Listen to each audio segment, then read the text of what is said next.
આજના તાજા અને મુખ્ય સમાચાર. સાયબર ગઠિયાઓના પ્રતાપે તળાજાની મહિલાનું બેંક ખાતું ફ્રીઝ, ₹8 કરોડથી વધુ માઇનસ બેલેન્સ બોલાયું. તળાજાની એક મહિલાનું બેંક ખાતું સાયબર ક્રાઇમ સંબંધિત તપાસને કારણે ફ્રીઝ કરી દેવામાં આવ્યું છે, જેમાં અચાનક 8 કરોડથી વધુનો માઇનસ બેલેન્સ દેખાઈ રહ્યો છે.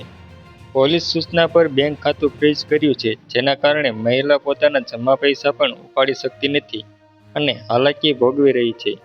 દેશ વિદેશમાં આચરવામાં આવતા સાયબર ક્રાઇમનો ભોગ તળાજા જેવા નાના શહેરોના રહેવાસીઓ જે નિર્દોષ હોવા છતાંય ભોગ બની રહ્યા છે. જે વ્યક્તિના બેંક એકાઉન્ટ હોય તેના બેંક એકાઉન્ટ અચાનક ફ્રીઝ કરી દેવામાં આવે છે. એવામાં તળાજાની એક્સિસ બેંકમાં ખાતું ધરાવતા મહિલાનું ખાતું અચાનક ફ્રીઝ કરી દેવામાં આવ્યું હતું.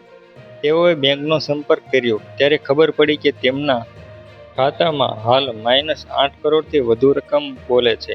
આંતરરાજ્ય પોલીસ દ્વારા બેંકને મળેલ સૂચના મુજબ ખાતું ફ્રીઝ કરવામાં આવ્યું છે, જેને લઈ હાલ ગ્રાહક હાલાકી ભોગવી રહ્યા છે.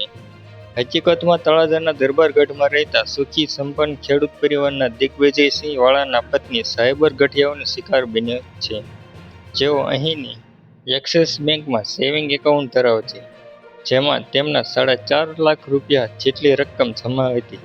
આ દરમિયાન દીકરાના અભ્યાસ માટે ફી ભરવા પૈસાની જરૂર પડતા તેઓ બેંકમાં ગયા ત્યારે તેમનું ખાતું ફ્રીઝ કરી દીધું હોવાનું જાણવા મળ્યું હતું. આથી તેમને બેંકના કર્મચારીઓને કારણ પૂછતા જાણવા મળ્યું કે તેમના ખાતામાં -8.3 કરોડ બોલે છે, જેથી તેઓ દીકરાની ફી માટે રાખેલા રૂપિયા મેળવી ન શક્યા હતા.